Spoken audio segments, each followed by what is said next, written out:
Bismillahirrahmanirrahim. Assalamualaikum warahmatullahi wabarakatuh.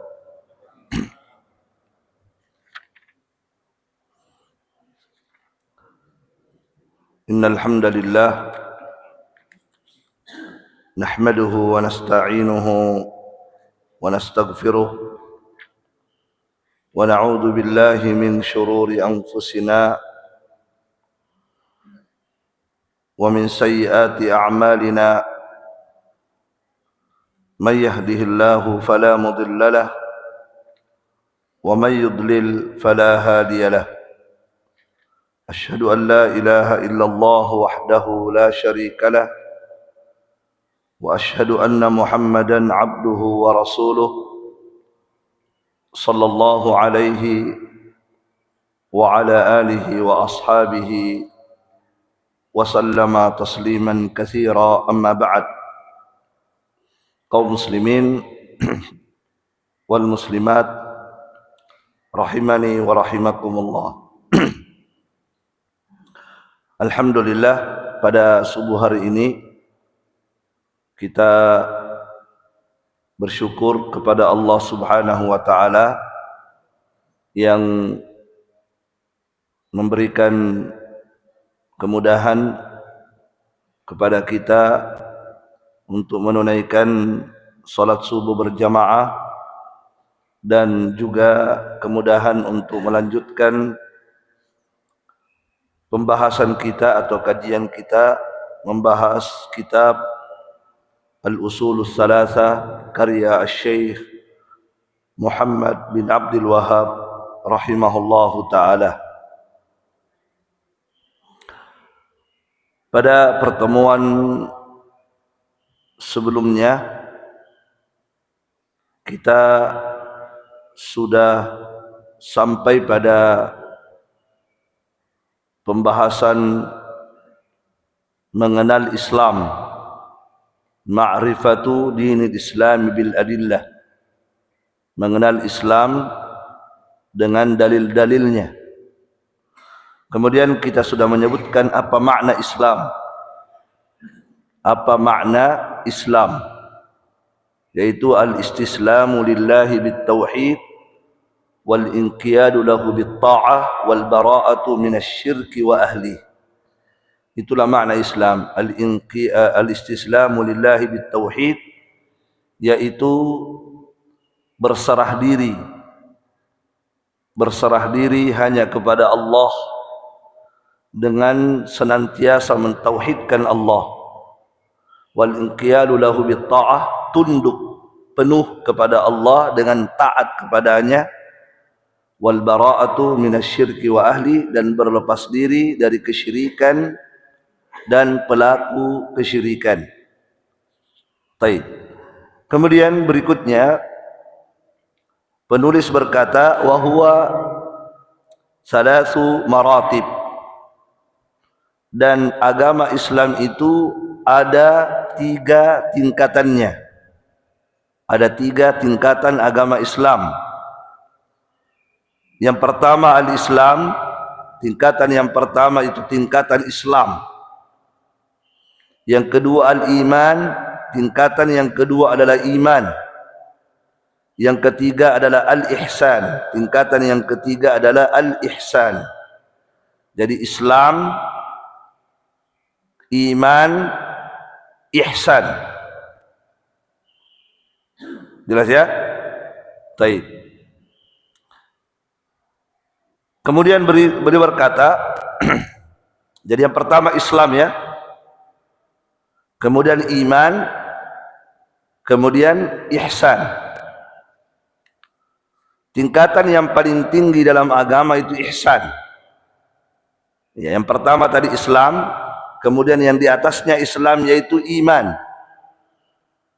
Tidak semua Islam itu iman, tapi orang yang beriman pasti sudah muslim.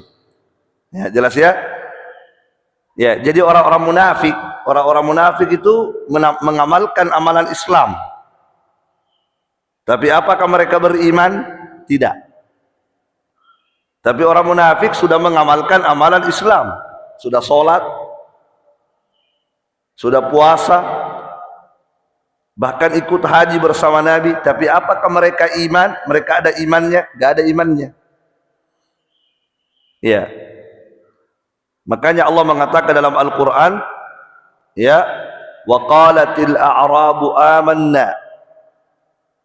Orang-orang Arab berkata, kami telah beriman.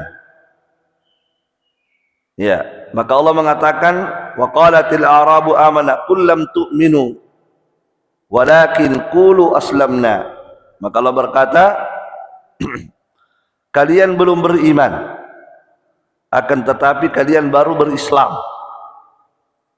Artinya kalian baru mengamalkan amalan-amalan Islam, tapi tidak ada iman di hatimu, tidak ada keimananmu. Jelas ya? Naam. Ya, seperti orang-orang munafik, mereka itu mengamalkan amalan Islam, sholat begini, tapi apakah ada iman? Apakah iman yang mendasari amalan mereka? Bukan. Ya, makanya seseorang itu yang tingkatan yang kedua itu sudah tinggi di atas Islam. Jelas ya? Baik.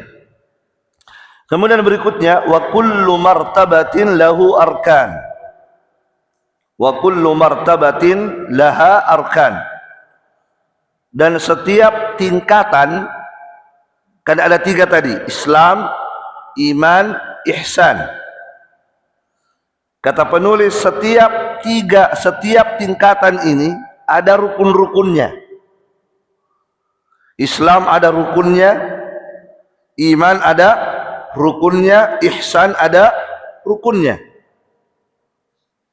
Fa arkanul islami khamsa, maka rukunnya Islam ada 5. Rukunnya iman ada 6. Rukunnya ihsan ada 2. Nanti kita bahas ya. Jadi kata beliau, fa arkan, sekarang mulai dulu dibahas tentang Islam. Kata beliau, rukunnya Islam ada 5. Nah, itulah yang biasa kita kenal dengan rukun Islam ya. Ya. Apa artinya rukun? Apa artinya arkan? Arkan artinya tiang, pondasi. Itu artinya rukun. Arkan, ruknun itu bahasa Arab ya. Ruknun itu bahasa Arab. Jamaknya ruknun arkan. Arkanul Islam, rukun Islam. Apa artinya rukun? Pondasi atau tiang.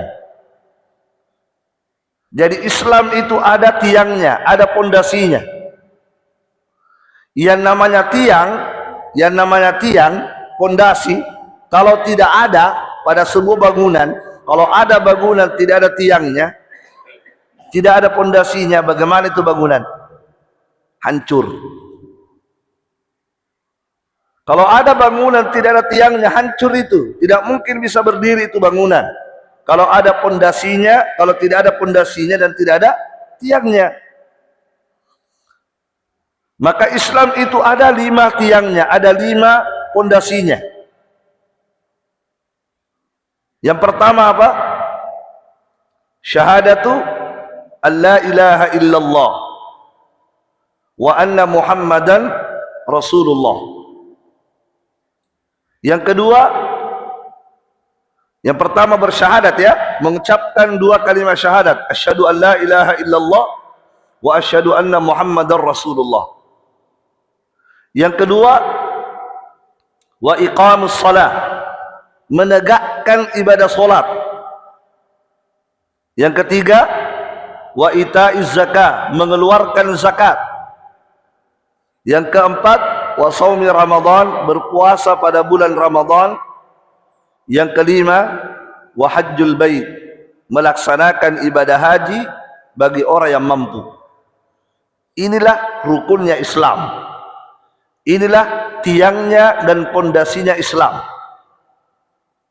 Maka jamaah sekalian, jika seorang hamba tidak melakukan salah satu dari 5 ini, maka Islamnya apa? Islamnya hancur.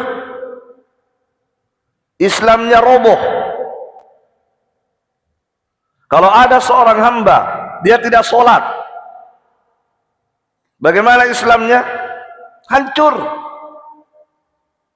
Sebab sholat termasuk tiangnya Islam, pondasinya Islam.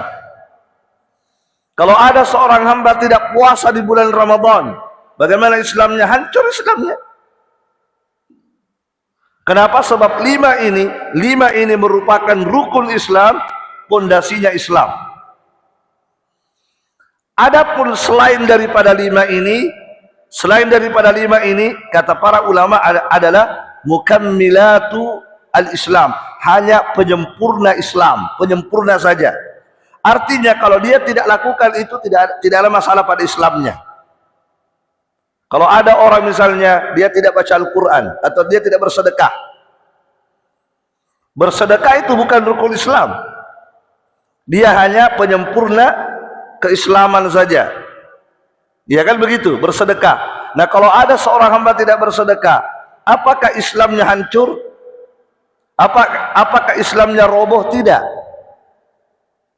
Cuma tidak baik kan Islamnya, kurang bagus, kurang sempurna keislamannya kalau dia tidak bersedekah. Iya. Tetapi kalau ada seorang hamba, dia tidak sholat, banyak sedekahnya tapi tidak sholat, banyak sedekahnya tapi tidak puasa, banyak sedekahnya tapi tidak keluarkan zakat. Wih, sedekahnya banyak, 1 juta, 2 juta, tapi dia tidak bayar zakat. Bagaimana Islamnya? Hancur Islamnya. Hancur Islamnya. Kenapa? Karena Islam itu ada 5 rukunnya. Artinya rukun ini harus dilakukan.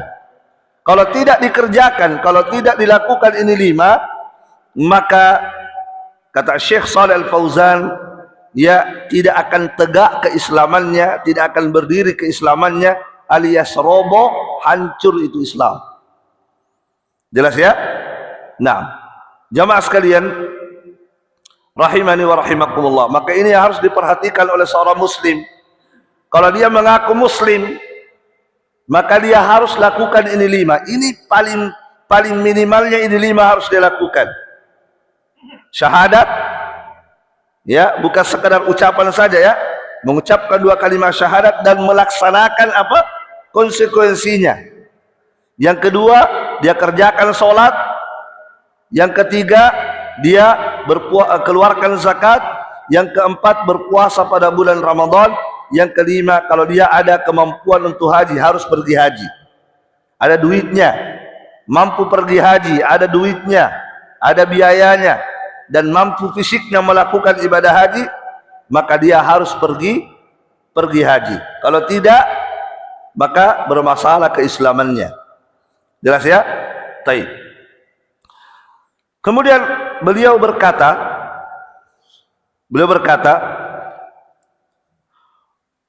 beliau kemudian menjelaskan apa makna.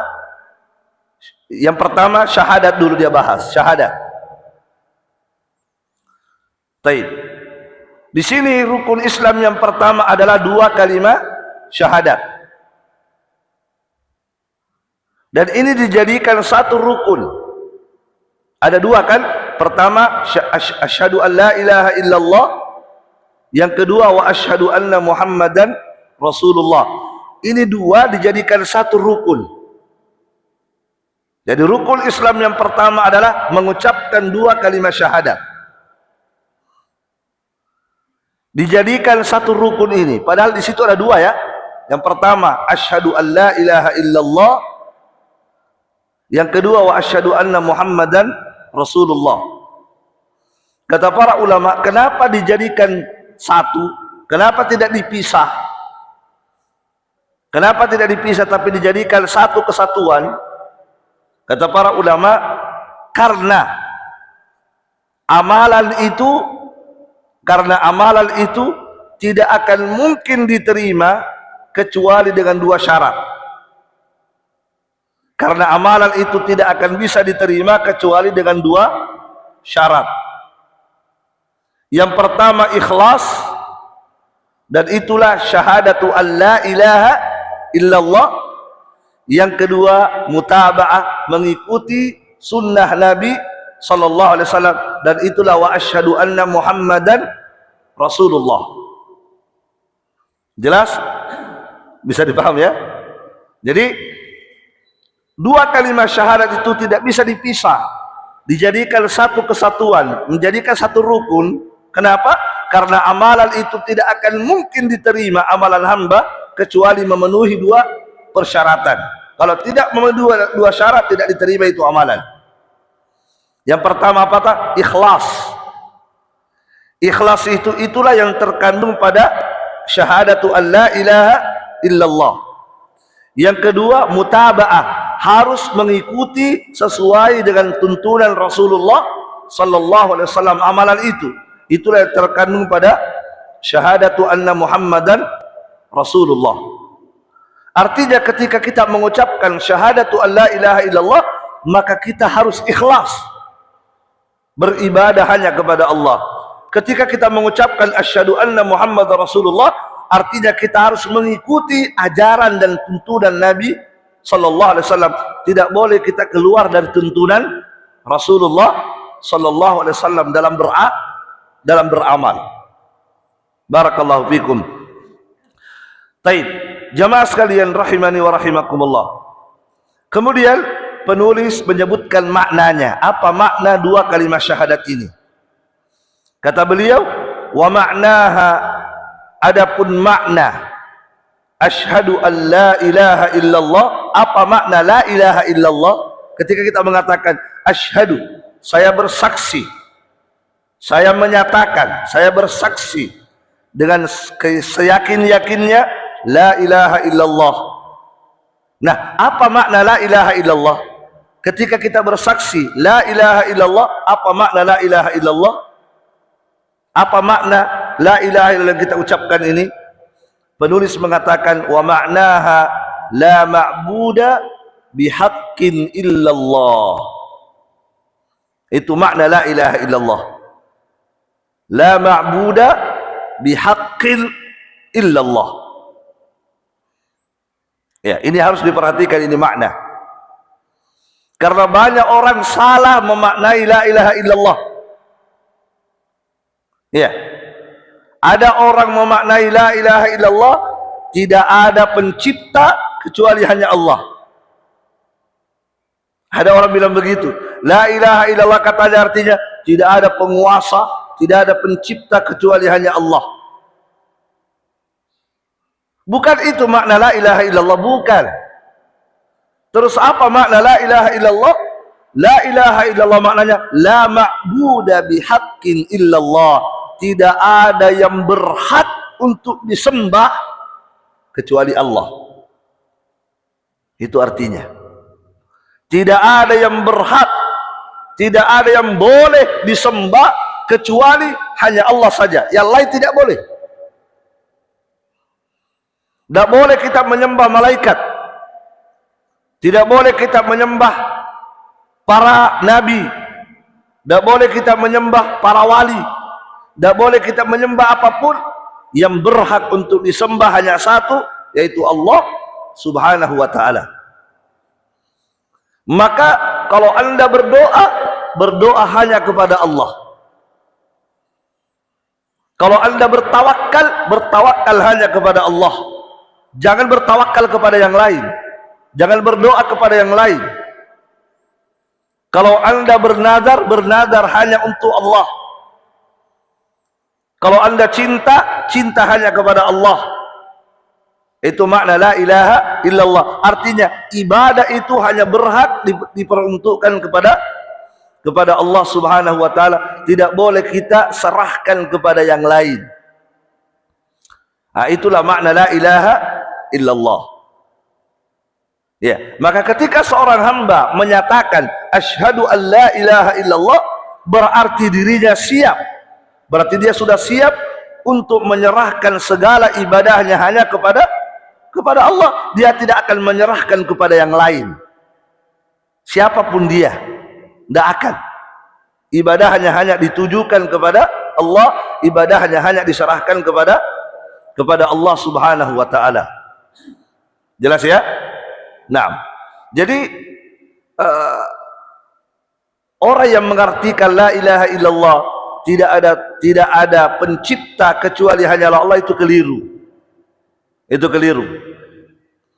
Kenapa keliru? Sebab seandainya makna la ilaha illallah tidak ada pencipta kecuali hanyalah Allah. Betul tidak ada pencipta kecuali Allah ya. Tapi arti la ilaha illallah bukan itu. Kenapa? Sebab seandainya la ilaha illallah maknanya tidak ada pencipta kecuali hanyalah Allah, maka orang-orang kafir Quraisy pasti mau mengucapkan kalimat ini. Pasti mereka mau mengucapkan kalimat ini. Jelas ya? Kenapa? Karena mereka mengakui tidak ada pencipta kecuali hanyalah Allah. Gitu. Orang-orang kafir Quraisy, Abu Lahab, Abu Jahal, itu mengakui, yakin tidak ada pencipta kecuali hanyalah Allah. Tidak ada pemberi rezeki kecuali hanyalah Allah. Tidak ada yang mengatur alam semesta kecuali hanyalah Allah Subhanahu wa taala. Itu mereka akui. Seandainya la ilaha illallah maknanya itu, maka pasti mereka akan mengucapkan kalimat la ilaha illallah. Kan begitu?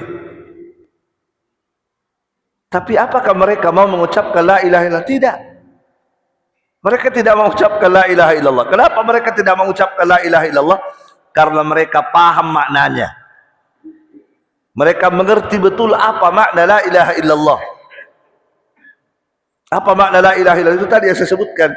Tidak ada yang boleh disembah kecuali satu saja, Allah saja. Yang lain tidak boleh. Disitulah mereka tidak mau. Makanya ketika mereka diajak untuk mengucapkan la ilaha illallah, mereka tidak mengucapkan. Tidak mau mereka. Disuruh ucapkan la ilaha illallah, tidak mau. Sekali lagi, kenapa mereka tidak mau? Karena mereka tahu bahwa ketika kita mengucapkan la ilaha illallah, berarti kita tidak boleh menyembah kecuali satu saja, itu Allah Subhanahu wa ta'ala. Iya. Sementara mereka maunya apa? Maunya menyembah Allah, menyembah juga selain Allah. Itu mereka maunya begitu. Jangan hanya Allah disembah saja, tapi sembah Allah juga, sembah juga selain Allah, begitu. Itulah orang-orang musyrik. Tidak mau menyerahkan ibadahnya hanya kepada Allah. Makanya orang-orang musyrikin itu ada, kadang mereka berdoa kepada Allah, kadang mereka berdoa kepada berhala-berhala yang mereka sembah. Tidak mau berdoa hanya kepada Allah. Tidak mau mereka. Kadang mereka menyembeli untuk Allah, kadang mereka menyembeli untuk berhala-berhala yang mereka sembah.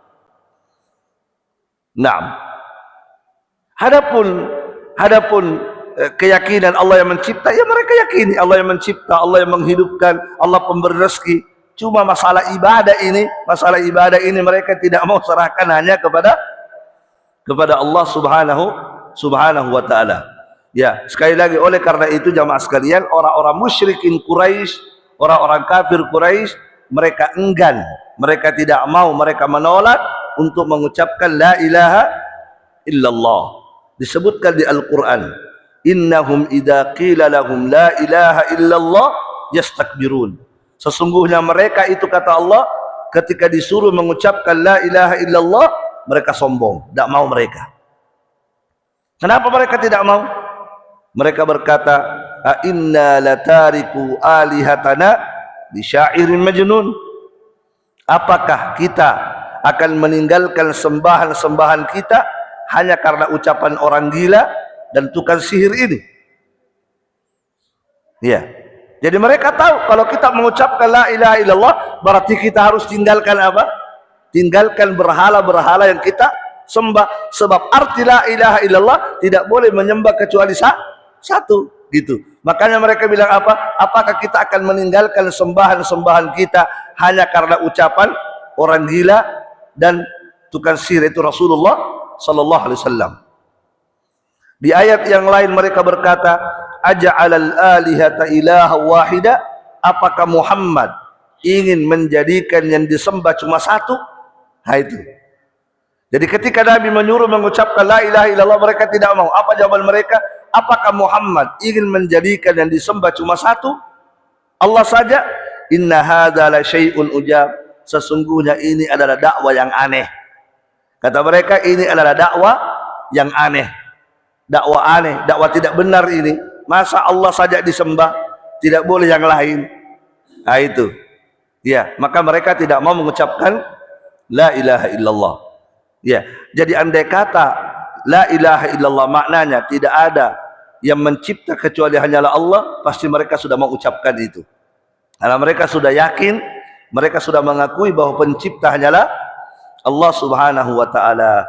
Baik, jamaah sekalian rahimani wa rahimakumullah. Jadi ini harus diperhatikan oleh setiap muslim. Jadi jangan sampai seorang muslim setiap hari mengucapkan la ilaha illallah tapi setiap hari ke kuburan. Ya, setiap hari mengucapkan la ilaha illallah tapi setiap hari pergi ke kuburan, meminta-minta ke kuburan. Maka ketika ada seorang setiap hari datang ke kuburan berdoa meminta-minta kepada penghuni kuburan, maka perbuatan dia itu bertentangan dengan ucapan la ilaha illallah. Sebab ketika kita mengatakan la ilaha illallah, berarti apa artinya? Tidak boleh kita menyembah kecuali hanya Allah Subhanahu wa taala. Tidak boleh kita menyembah orang mati, tidak boleh kita meminta kepada pohon, tidak boleh meminta kepada kuburan dan yang lainnya. Meminta berdoa hanya boleh kepada Allah Subhanahu wa taala. Baik, mungkin ini yang bisa kita sampaikan. Baik, ada pertanyaan? Silakan.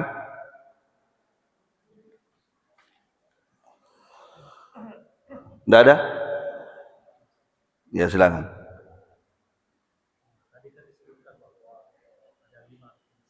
Ya.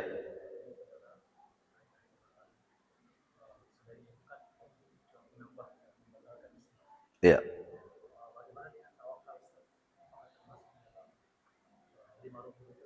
Ya. Baik. Tawakal itu masuk pada syahadatu an la ilaha illallah. Rukun Islam yang pertama, asyhadu an la ilaha illallah, aku bersaksi bahwa tidak ada yang berhak untuk disembah kecuali hanya Allah. Apa artinya tadi la ilaha illallah? Tidak ada yang berhak untuk diibadahi kecuali hanyalah Allah. Artinya semua ibadah hanya boleh diserahkan kepada Allah. Di antara ibadah itu adalah tawakal. Maka tawakal hanya boleh diserahkan kepada Allah. Jadi dia masuk pada rukun Islam yang pertama. Jadi semua ibadah hanya boleh diserahkan kepada Allah, itu masuk pada rukun Islam yang pertama. Tawakal, takut, cinta, berharap, ya, dan ibadah-ibadah yang sudah pernah kita sebutkan itu, inabah, bernadar, menyembeli. Nah, itu semua ibadah hanya boleh diserahkan kepada Allah. Maka dia masuk pada rukun Islam yang pertama. Nah, baik, masih ada?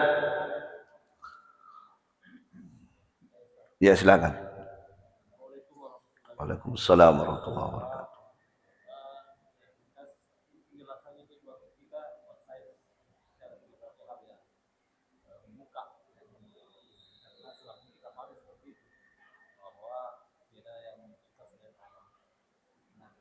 Sekarang ini posisi kita sekarang ini kan apakah masih antara Islam atau belum sampai pada ini? Kita yakin bahwa Allah yang kita sembah, ya. Tapi di hati kita, misalnya kita ada usaha, misalnya, tapi pengharapan kita itu masih berdua. Ya. Kadang kita serahkan kepada Allah, tapi di saat yang lain kita ragu dengan keyakinan itu. Ya. Kira-kira bagaimana posisi itu? Tapi berarti ada ketidaksempurnaan. Berarti ada ketidaksempurnaan kepada terhadap keimanan kita kepada Allah. Ya, tidak boleh kita. Ya, jadi itu masuk pembahasan tawakal sebenarnya. Berharap, ya. Jadi ketika kita punya usaha atau punya sesuatu, ya, maka kita lakukan sebab. Setelah itu kita berharap kepada Allah, kita serahkan kepada Allah Subhanahu wa taala. Nah, kalau itu kembali kepada keyakinan kita. Kalau keyakinan kita kuat kepada Allah, maka disitulah kesempurnaan keimanan kita kepada Allah Subhanahu wa taala. Tapi kapan ya lemah keyakinan kita kepada Allah, justru keyakinan kita kepada makhluk lebih besar, maka di situ ada cacat pada keimanan kita. Bukan berarti tidak beriman, tapi ada masalah pada keimanan kita kepada Allah Subhanahu wa taala. Iya. Baik. Biasanya contoh misalnya ada orang berbisnis atau berusaha ya, usaha dunia. Ya, biasanya sama-sama anunya. Sama-sama jualannya misalnya, sama-sama bisnisnya. Ya. Kadang ada kekhawatiran, saingi Kak. Mati nih. Ada saingan baru ini. Nah, disitulah diuji keimanan kita kepada Allah, tawakal kita kepada Allah Subhanahu wa taala. Ya, seorang muslim yang kuat imannya, yang benar tauhidnya, yang benar la ilaha illallahnya itu, dia tidak pernah ragu, dia tidak pernah cemas dengan banyaknya saingan. Kenapa? Karena dia yakin bahwa setiap orang ada rezekinya masing-masing. Dan rezeki itu tidak akan bertukar. Ini hamba sudah dijatah rezekinya hari ini, pembelimu hanya sekian, kita pembeli tak sekian. Kalau anda ditakdirkan hari itu pembeli anda itu segitu, maka pasti segitu anda dapat. Tidak akan pindah kepada yang lain. Ya Allah akan datangkan kepada anda pembeli itu, dan tidak akan pindah kepada yang lain. Biar bagaimana upaya sini. Ya, sini tidak bisa. Makanya kita serahkan kepada, sudah kita lakukan usaha, kemudian hasilnya kita harapkan kepada Allah Subhanahu wa taala. Itulah keimanan. Ya. Barakallahu fikum. Faktor keyakinan ini, apakah Allah bisa bantu kita dalam arti bahwa kan sifat was-was itu kan pasti ada. Iya. Kita tidak akan berhenti. Iya. Apakah kita bisa minta kepada Allah supaya kita diberikan kekuatan? Betul. Bisa, sangat bisa. Dan itulah yang harusnya kita lakukan. Iya. Dan itu banyak doa-doa seperti itu. Allahumma ya muqallibal qulub, tsabbit qalbi ala dinik. Allahumma ya musarrifal qulub, sarrif qalbi ila ta'atik. Ya, Allahumma inna nas'aluka, Allahumma habbib ilayya al-iman wa zayyinhu fi qalbi. Itu doa-doanya semua supaya dikokohkan kita, dikuatkan keyakinan kita kepada Allah. Boleh kita minta, dan boleh kita meminta dengan bahasa apapun. Ya Allah, kuatkanlah hati saya, kuatkan tawakal saya, kuatkan keimanan saya. Ya, di antara doa yang bagus itu tadi, Allahumma habbib ilayya al-iman. Ya Allah, jadikanlah keimanan itu, berikanlah kecintaan dalam hatiku terhadap keimanan. Wa zayyinhu fi qulubina, dan jadikan keimanan itu indah pada hatiku. Ya, jadi bukan hanya sekedar dicintai itu keimanan, tapi jadikan keimanan itu indah pada hatiku. Ya, wa karrih ilayya al-kufra wal fusuqa wal isyan, dan ya Allah, jadikanlah hatiku itu benci kepada kekufuran, kemaksiatan dan kefasikan. Nah, jadi sangat boleh kita meminta kepada Allah agar Allah selalu menguatkan harapan kita hanya kepada Allah Subhanahu wa taala. Nah, masih ada? Silakan. Waalaikumsalam warahmatullahi wabarakatuh.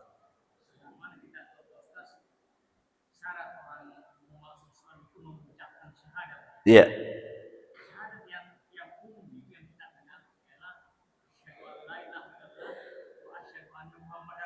Iya.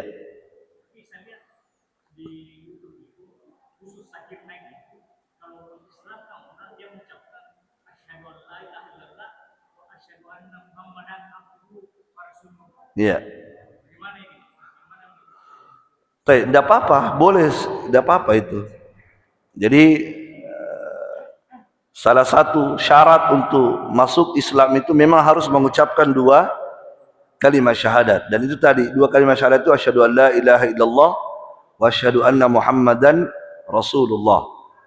Nah, boleh seperti itu. Boleh juga itu tadi, asyhadu an la ilaha illallah wa asyhadu anna Muhammadan abduhu wa rasuluh. Nah, itu duanya benar. Baik. Silakan. Iya. Waalaikumsalam warahmatullahi wabarakatuh. Iya. Namun ada yang berpendapat juga bahwa sebaiknya ada amalan andalan. Iya. Amalan andalan. Semakin susah bagaimana dengan amalan andalan ini? Iya. Baik. Jadi dalam Islam ini kita disuruh beramal sebanyak-banyaknya. Ya, betul ya. Tapi ada lebih penting, Pak. Ada lebih penting daripada sebanyak-banyaknya. Yaitu seikhlas-ikhlasnya dan sebaik-baiknya.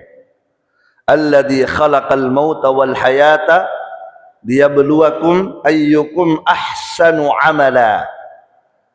Dialah Allah yang menciptakan kehidupan dan kematian untuk menguji kalian siapa di antara kalian yang paling bagus amalnya.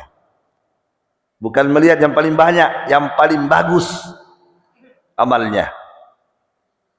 Yang mana itu dikatakan paling bagus? Paling bagus tafsirnya ulama adalah akhlasuha wa aswabuha. Yang paling ikhlas dan yang paling sesuai dengan tuntunan Rasulullah sallallahu alaihi wasallam. Tidak ada gunanya banyak tapi tidak ikhlas. Tidak ada gunanya banyak tapi tidak sesuai tuntunan Nabi Muhammad sallallahu alaihi wasallam. Makanya tadi saya katakan amalan itu diterima kalau memenuhi dua syarat, ikhlas dan sesuai dengan tuntunan Rasulullah sallallahu alaihi wasallam. Ada orang salat subuh, Pak, tiap hari salat subuh. Tapi salat subuhnya 3 rakaat. Ikhlas karena Allah. Banyak salat subuhnya tapi salat subuhnya tidak sesuai tuntunan Nabi. 3 rakaat salat subuhnya. Ustaz, ikhlas saya ini. Ikhlas. Nangis-nangis dia salat subuh, tapi 3 rakaat. Tidak diterima. Kan begitu. Salat maghrib 2 rakaat saja. Yang penting ikhlas Ustaz, biar 2, biar sedikit ikhlas katanya, ya kan? Jadi yang paling bagus dan paling bagus itu yang paling ikhlas dan yang paling mencocoki sesuai pas seperti ajaran Nabi Muhammad sallallahu alaihi wasallam. Nah pertanyaannya tadi ya ada ya di antara amalan-amalan itu ada amalan andalan. Ada amalan andalan, ya. Baik. Maksudnya kata para ulama, maksudnya amalan andalan itu adalah amalan selain rukun Islam ini ya, selain yang wajib, amalan sunnah yang rutin dilakukan walaupun sedikit. Itu yang dimaksud. Amalan andalan maksudnya amalan yang rutin dilakukan walaupun sedikit. Contoh, salat malam. Amalan andalannya adalah salat malam. Tiap hari salat malam hanya 2 rakaat. 2 rakaat saja. Atau 1 rakaat saja witir. Witir 1 rakaat, tapi rutin, tidak pernah dia tinggalkan. Nah, itu yang dimaksud amalan andalan. Tiap hari salat duha. Walaupun hanya 2 rakaat. Salat duha kan bisa 8, bisa sampai 12. Tapi dia pilih 2 saja. 2 sajalah, sudah. Tapi rutin tiap hari, tidak pernah putus. Salat duhanya itu yang dimaksud dengan amalan andalan. Bersedekah. Setiap hari dia sedekah, tapi hanya 5.000. Tapi rutin, tiap hari 5.000, tiap hari 5.000. Tidak pernah dia tinggalkan 5.000. Rutin, itu yang dimaksud amalan andalan. Kenapa? Karena Nabi SAW mengatakan ahabbul a'mali ilallahi adwamuha wa in qalla. Amalan yang paling dicintai oleh Allah amalan yang paling disenangi oleh Allah adalah amalan yang kontinu dilakukan walaupun sedikit. Kontinu dilakukan walaupun sedikit. Makanya Nabi pernah berwasiat kepada Abu Hurairah. Abu Hurairah, ada 3 wasiatku kepadamu. 3 wasiatku kepadamu, jangan tinggalkan ini. 1, sholat duha tiap hari walaupun 2 rakaat saja. Tapi tiap hari, jangan tinggalkan. Yang kedua, witir sebelum tidur. Witir sebelum tidur walaupun hanya 1 rakaat, tapi jangan tinggalkan, rutin sebelum tidur witir. Padahal sebenarnya jamaah sekalian, yang paling bagus witir itu di akhir malam. Setelah kita tidur paling bagus. Tapi kadang berat, sehingga kadang kita lakukan, kadang tidak. Maka yang lebih ringan itu adalah sebelum tidur. Maka Nabi berwasiat kalau bisa witir sebelum tidur, walaupun hanya 1 rakaat, tapi rutin dilakukan. Yang ketiga, berpuasa 3 hari dalam 1 bulan. Berpuasa 3 hari dalam satu bulan. Maksudnya di sini adalah ya tanggal 13, 14, 15. Nah, itu lebih ringan daripada puasa Senin Kamis. Senin Kamis lebih berat. Maka dipilih kayak lebih ringan. Yang penting bisa konsisten tiap bulan 3 hari ini, kata Nabi sallallahu alaihi wa ala alihi wasallam. Nah, inilah yang dimaksud dengan amalan andalan. Ya, jamaah sekalian. Makanya pernah ada seorang wanita, namanya Zubaidah. Zubaidah, perempuan, istrinya Harun ar-Rasyid. Zubaidah ini orang kaya dia. Namanya istri raja, pasti kaya. Suatu ketika beliau ini membangun sebuah proyek amal jariah. Ya, ini Zubaidah ini. Waktu itu dia membuat mata air. Karena waktu itu di Mekah orang kekurangan air, terutama orang-orang yang haji, sulit mendapatkan air minum. Beliau berpikir, inilah kesempatan bagiku beramal jariah. Beliau kemudian membuat sumber mata air supaya orang bisa mendapatkan air. Dibuatlah mata air itu. Sampai sekarang masih ada itu. Orang-orang yang haji, orang-orang yang umrah mungkin biasa mendengar nama Ainu Zubaidah. Ainu Zubaidah, artinya mata airnya Zubaidah. Itu proyeknya Zubaidah itu ketika hidup.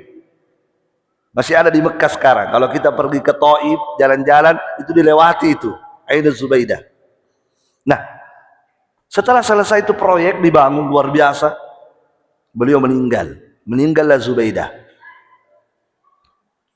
Ketika beliau meninggal, ada orang bermimpi. Dalam mimpinya bertemu dengan Zubaidah. Dalam mimpi. Dan ini bisa kita ketemu orang yang meninggal dalam mimpi. Tapi kalau di alam nyata tidak. Ya. Nah, ketika dia bertemu dalam mimpi, orang yang bermimpi ini bertanya kepada Zubaidah, "Mada fa'alallahu bika?" Apa yang telah Allah perbuat kepadamu? Apa yang telah Allah lakukan kepadamu? Maka Zubaidah berkata, "Ghafarallahu li." Allah telah mengampuni dosaku. Allah telah mengampuni dosa-dosaku. Maka ditanya lagi, apakah karena sebab mata air yang kamu buat itu Allah ampuni dosamu? Apakah sebabnya karena proyekmu itu? Kata Zubaidah, tidak, bukan karena itu. Terus apa? Dia mengatakan, birak'ataini khafifataini fi jawfil laili. Sebabnya karena sholat sunnah 2 rakaat yang ringan, yang rutin saya lakukan setiap tengah malam. Itu sebabnya. Masya Allah. Jadi sebabnya apa? Sebabnya sholat sunnah 2 rakaat. Dia hanya 2 rakaat tapi rutin saya lakukan tiap tengah malam. Itu pun tidak panjang-panjang solatnya, ringan-ringan saja. Itulah yang menjadi sebab Allah mengampuni dosaku. Itulah yang dimaksud amalan Anda, amalan andalan. Barakallahu fikum. Jadi amalan yang sedikit tetapi continue dilakukan. Nah, barakallahu fikum. Cukup? Cukup kayaknya. Subhanakallahumma bihamdik asyhadu an la ilaha illa anta astaghfiruka wa atubu ilaik. Wassalamualaikum warahmatullahi wabarakatuh.